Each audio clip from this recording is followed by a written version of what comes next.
when I was thinking about career opportunities, I guess way back when in high school, I was good at math and science. And so there was kind of two main career paths, right? You could either pursue a degree in science or you could pursue a degree in engineering. And I really liked the problem solving aspect of science class. Like I liked when there was a real world problem example. And so that really kind of indicated to me, at least, that engineering would be a good option. And then the other piece that I thought was so great when I was thinking about degrees was that engineering really has a career path attached to it, right? It's a bit more specific. You come out with kind of a job.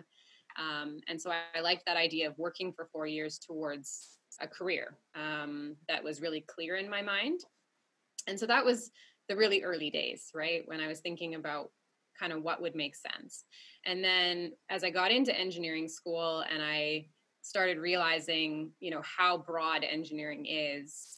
And I also started to realize that, it's really more than building things, right? There's this real human aspect to it, and an environmental aspect to it. And so that really kind of encouraged me to keep going, right? And I started to realize that, what I originally thought would make sense for a job, I was thinking I would go into biomedical engineering at one point, and then I thought about structural engineering, and eventually over time I realized that I was most interested in kind of water resource management and kind of the environmental component of civil.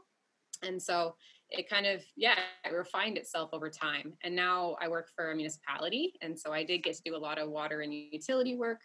But what I really love now more than anything is that I get to have an impact on the city I live in.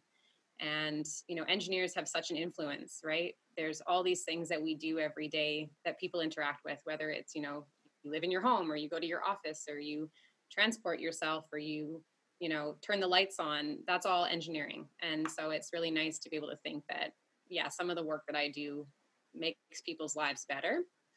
And then the other piece that I really like about being an engineer is the team element of it. And so school was very team oriented, and fortunately that's really carried into my career. And so it's really lovely that I get to work with all these people that care and are interested in similar things, and we can work together to problem solve, because certainly it's a lot easier to come up with a good solution when you have lots of people thinking about it and different expertise weighing in. So advice for people starting out has to be, make lots of friends, meet lots of people, take opportunities when they're presented, and learn as much as you can.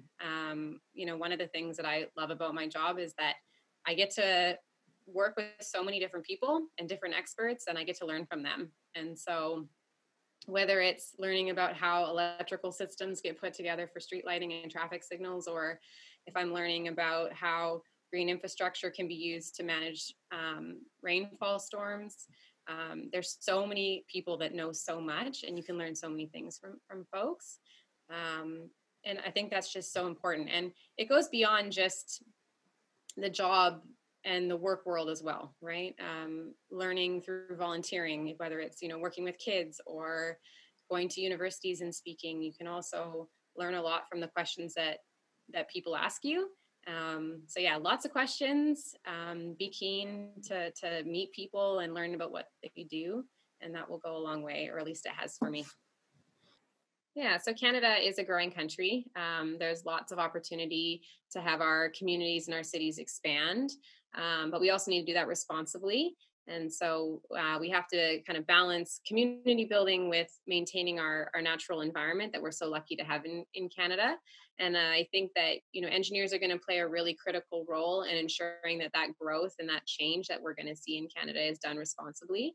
So whether it's creating more accessible cities so that people can transport themselves safely, or whether it's planning for seismic risk. So how do we keep utilities working after an earthquake, or whether it's creating kind of more sustainable or continued sustainable ways to extract our resources, I think is going to really ensure that growth is done responsibly, and that we have really cool, innovative solutions that improve how people interact with their surroundings.